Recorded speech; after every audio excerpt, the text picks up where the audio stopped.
Gaming smartphone has become a thing for quite a while. They may have crazy gaming performance with huge battery life, maybe even with an active cooling fan inside. That could be cool. But have you ever wondered one day you can make your own gaming handheld? We can make use of an old smartphone, a controller, a cooling fan, some battery and wires, and do some proper tuning and tweaking on both hardware and software.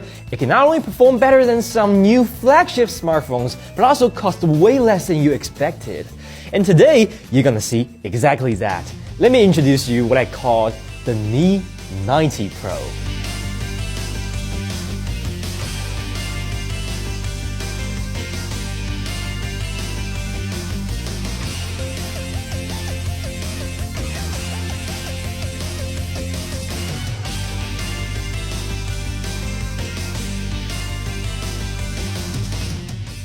Well, I guess some of you guys have already spotted it's a Xiaomi Mi 9 inside. Yeah, we crank up this Mi 9 pretty hard to make this project happen. But why we choose Mi 9? The most important reason is the chip inside. It's a Snapdragon 855. Thanks to Qualcomm, the CPU performance on Snapdragons hasn't increased that much in recent years. So Snapdragon 855 should already provide us enough CPU horsepower for modern games. The GPU, on the other hand, is a weak point of this old chip. But consider more and more mobile games are running with CPU bottleneck, it should be fine. And most importantly, Mi 9 sells really cheap in China. This unit with a cracked backplate only cost us about 700 yuan. It's about 110 bucks. Pretty crazy deal, right?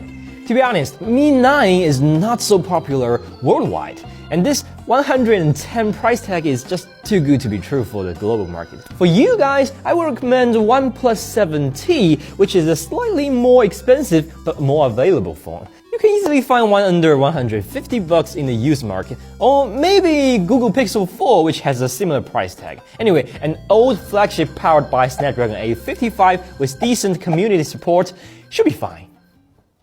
Okay, so what we have right now is just a regular cheap retail phone though.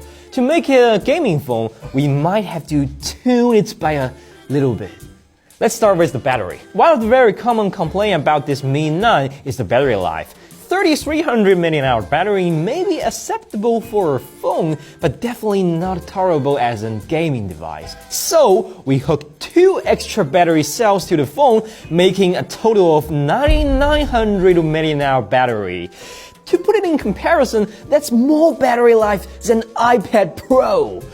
As you can see, all 3 battery cells are connected in parallel, sharing one protection board. By the way, you will have to discharge all the battery cells to the same level before hooking them up.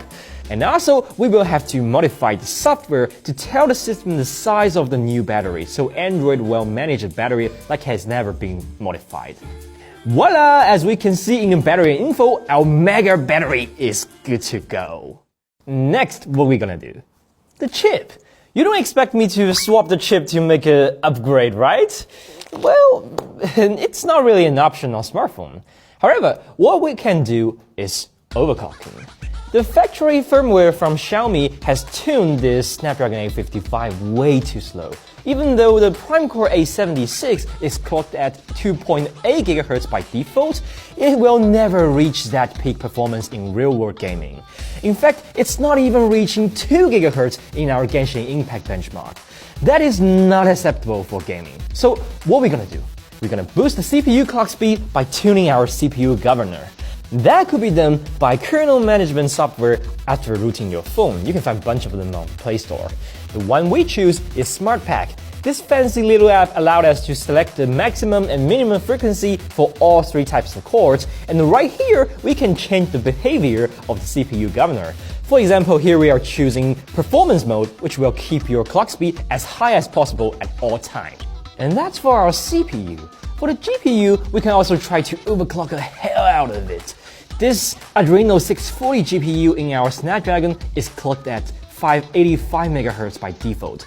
And there is a free and open source overclocking tool called Konabes. With this app installed, we can change the voltage and frequency table of our GPU. And upon our testing and trying, we found our GPU can be overclocked to as high as 840 MHz.